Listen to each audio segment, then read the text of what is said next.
Good morning. I just wanted to shout out the Simp Show for putting my video on. Uh, the only real purpose in that particular video was given the nature of the bravado and whatnot of the hip hop culture. If you're going to speak to someone, you need to speak in a language they understand. Uh, I have seen where people are saying that Tim did not understand what RA was saying when he said, "I'm not that guy." And on one hand, that can be seen to be the case. However, on the other hand, what he was saying immediately before that, implying that he was not that guy, was not just, you don't get to talk to me like that. I'm not that guy that you get to talk to like that. But he was saying, don't call me that. I'm not that guy. So, as far as the video that I made that got replayed, I want to state very clearly and unequivocally that I do not go anywhere looking for a fight if I am ever carrying. The reality is that handgun is kind of a piece of shit. And it's really only there as a just in caser in my home.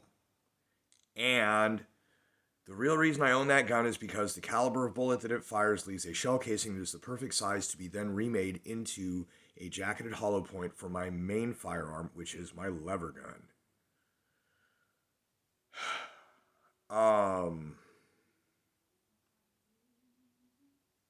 I just wanted to make that very clear. But the buffoonery that occurred is just an example of a way that many people live and think. And the scary, stupid truth about it is that people like that, who are not a well-to-do rapper, well, well-to-do may be in question, even if he's got stuff he's dealing with, basically, his bio proclaims his proximity to all these other people. Yes, he has had quite a bit of success. I'm sure he gets some residuals. But in the specific instance that I looked up regarding the article in the Ego Trip magazine with interview snippets with B.I.G., specifically the things that Biggie was saying about, if I ain't got what I'm looking for in this game by 10 years in, it's the wrong game for me. Talking about I don't want to be, I got to get this advanced so I can pay the bills. While I understand the reality of most performing artists, musicians, etc., is one of constant work, and there's nothing wrong with doing the thing until whatever, but for someone in particular who builds his image around this proximity to people like Notorious B.I.G., who specifically said that thing, that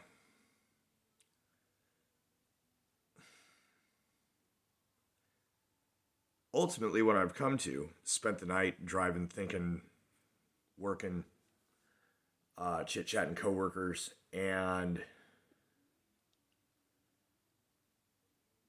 what I'd come to is a position of both empathy and pity. Not animosity, not hatred.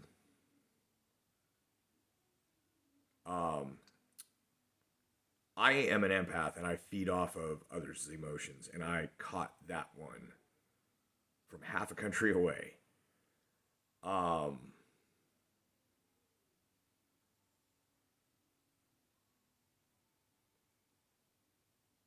Empathy because I have my own struggles and traumas and things that just cause me to do things a certain way a lot of the time. And there's stuff I can do to work with it and work around it. And there's other times where it's like, well, shit, I guess I dropped the ball, didn't I? And that's life, right? But not just because of the color of my skin or my ethnicity, but on principle. And you can blame it on privilege if you like. But I don't think I would ever, under any circumstance, attempt to knowingly undermine or lessen something that somebody else has been through. As an empathic person, I am more likely to feel their circumstance, envision what it would be like, and have an idea. And you know what? There's shit that comes up with some kind of rose-colored glasses version, some caricature sketch, not a photorealistic reproduction of an experience. And I am self-aware in recognizing that. And I'm not everybody.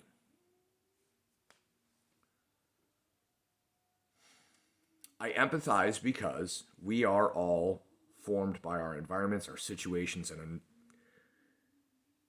a vast amount of stuff that is beyond our control. And it's the idea of whether or not we play victim. And you know what? I appreciate what R.A. was saying about not being a victim, because that's exactly what Candace Owens says. And I know he probably doesn't like her because someone else told him he should hate her.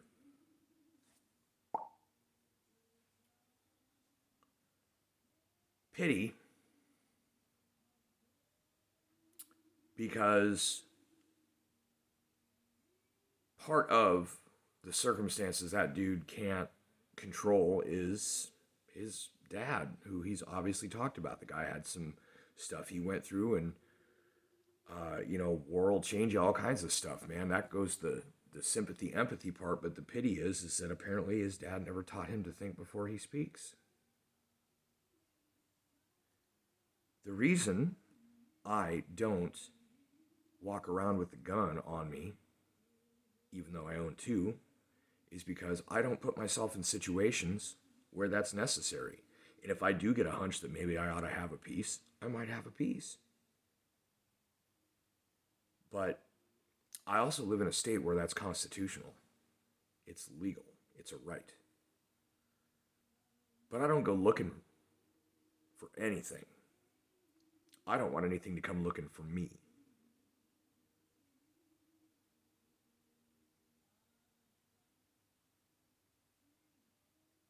I have had so many people give me that boo-hoo, you're white shit. And I dare anyone of any walk of life, race, creed, color, ideology, anything,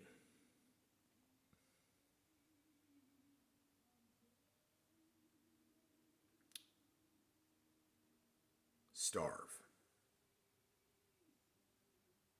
become homeless, truly homeless, vagrant, destitute, unsure where your next morsel will come from. And experience this as others around you give you the little world's smallest violin. And then, man, 2 pieces of pizza, 1 mouth, better throw that away, but not for you.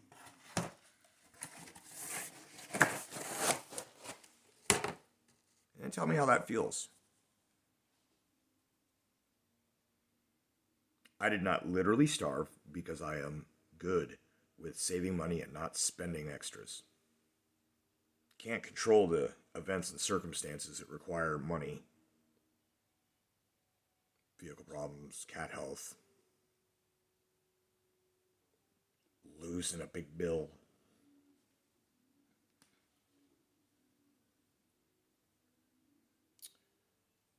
Government and media and other countries doing the same, instituting policies that you as an intelligent, discerning individual have already seen to be bogus.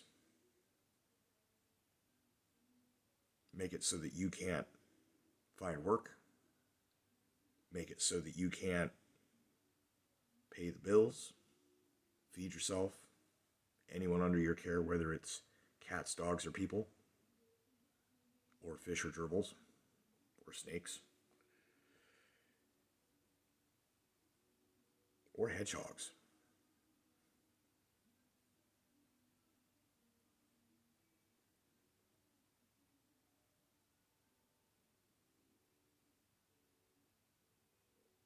I think what set me off was the arrogance in ignorance. And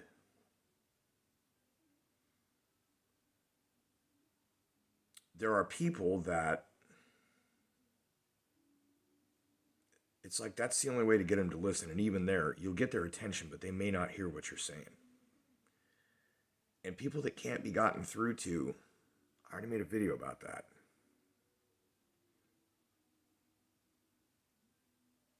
It's been done to us all. Puts us all in the same boat, or at least the same fleet. And I was having this conversation tonight about, the situation and stuff, and describing cluster B personalities to my coworker, and got into the dark triad a little bit, talking about people we know, and the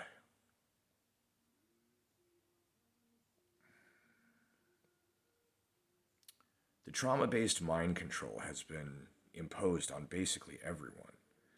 There are very few people who are not impacted, affected, or in some way under control by this. It spurs everything. Those of us who are aware of coping mechanisms and how to mend psychologically, it is possible to adapt. For a lot of people, they just get bushwhacked, caught completely off guard, and most never have a chance. They'll just get caught up in that surf, that riptide or whatever, and be carried away.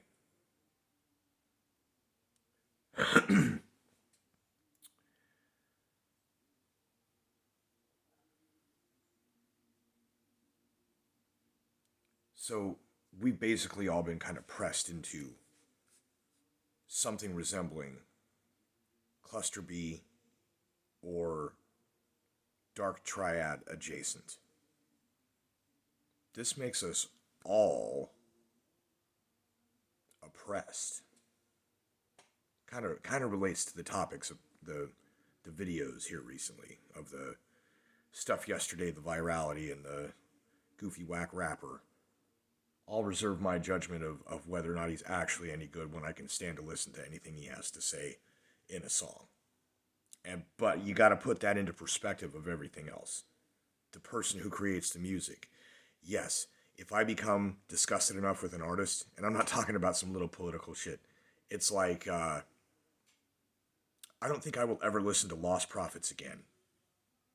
I don't want to think about what was underscoring, what was informing the lyrics, because that singer was a super creep, right? So if I find out a musician is a complete moron, I'm going to look at their lyrics and go, is this good? How did you come up with it? Is this trash? Why do people appreciate it?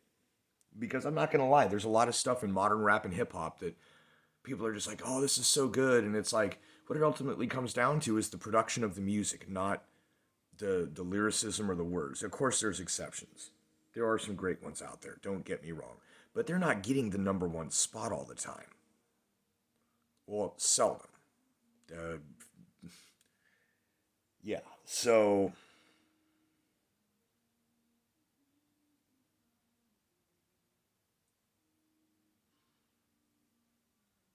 we've all been put into this thing. We are now all, at least as far as people, I gotta wonder, do the people pulling strings, do the people that have the master plan, whether it's the Guidestone idea or agenda number change every couple years, or whatever, that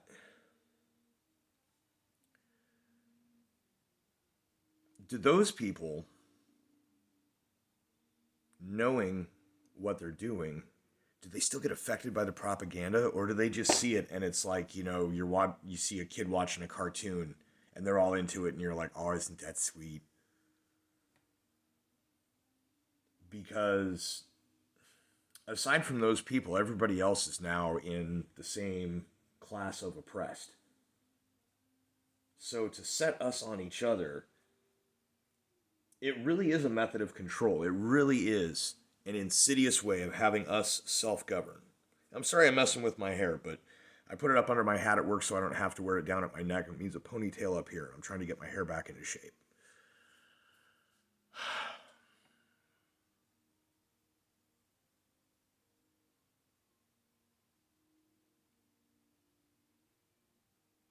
People like that are not the enemy. However, like I said, if they can't see the light, it's like everybody else has to sit and be patient while the lowest common denominator gets reprogrammed one step at a time, the slow way. The problem is, not sure there's enough time. It's like, think about how many different times there have been, how many instances of political movements, of party platforms, of, what the strategy is this term, have included something that required that in 6 or 8 years or something would happen that somebody could then take the next step. Or, it's like one of those, if there's going to be a truth and reconciliation panels about stuff, it's like by the time you finally get around to that, it's going to be like 6 presidents after Trump, they're going to sit down and be like, okay, here's officially what happened for real, by the facts, for the record, when nobody will remember.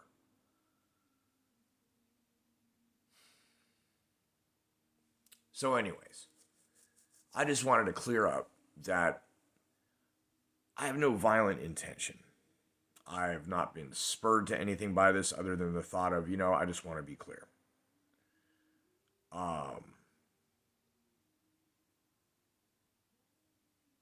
That dude, I've seen people saying that Tim was wrong too, and here's the thing. The people that are saying this are citing parts of the conversation that are not the start. And the guy didn't just try and steamroll. They basically weren't able to change topics. And this guy just trolled him and wrapped him up and wasted everybody's time. So it seemed to me that the thing is that Luke thought the dude was going to be talking about conspiracy stuff or whatever. And then he bushwhacked him, said, yeah, this thing about CRT. And they said, wait, what? And he says, yeah, I heard you talking about Rittenhouse. And then he starts saying stuff that's wrong. So, of course, they're like, but that's not what happened. And then he's just running off from there. But if you watched it when it happened, or you go find the replay on Rumble, or any other channel for that matter, because apparently Rumble got rid of Salty Crackers, so...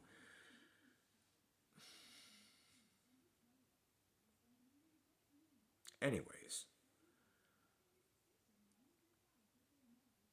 the guest of the show, who had been paid to fly out, and his, everything would have been paid, guaranteed, unless he just drove himself there. It would have been paid. As a guest in somebody else's house, disrespected them, and then got affronted when called out, and said that was a disrespect. That's all it was. It was idiotic for sure.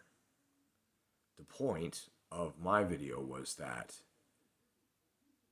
even out here in the sticks, there's some things you just don't do. And being somebody who is supposedly a seasoned person of the streets, steeped in urban culture, that dude should have known better. There is no excuse. It is only bitch-like to react in that way like that, to just flip out on someone for being right. Talk to me like I'm some kind of sucker. You are, dude. You are. And you're that guy. I want to see some memes, though. I can't make them. My technological ability is nil here. I would like to see some of those. You're not that guy, pal. Oh, I'm not that guy. You are that guy. You're not that guy. Come on, it'll go in a circle. It'll be great. But I can't make it. Somebody else, now that I've got new subs, do you know someone who can do that kind of thing? That would be awesome.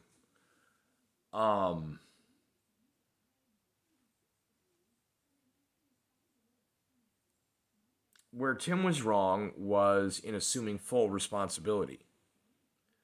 If he has a code of ethics and he feels that he breached his own code, then more power to him. I respect that.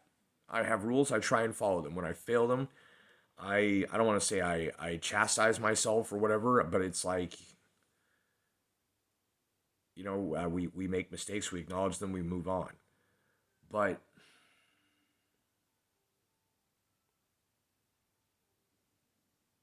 while those people are helping them, he is paying them for the help in a way. And when they are a guest in his place, you don't act like that. So unless this dude is a facade of anger or whatever, I don't understand just this walking contradiction thing. But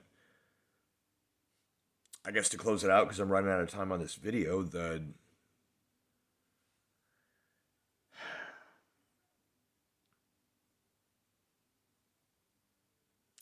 problem people are not really the problem, but it is a problem that God,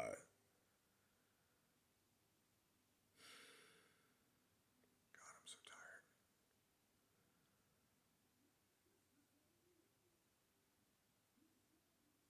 It's a problem that there is a problem. I know this sounds redundant, but they are part of the we that have been oppressed as well. So either we got to figure out a way to long, slow, kind of goad, herd, trick them in a sense into coming around. The problem is, if you were paying any attention with what happened with QAnon, or for that matter, the Obama Twitter deciphering COINTELPRO prototype that occurred in about 2008 to 2010.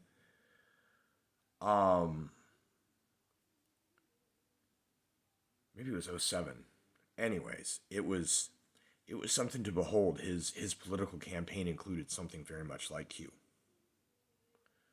Um, Very weird, very unacknowledged, very identical to what later happened.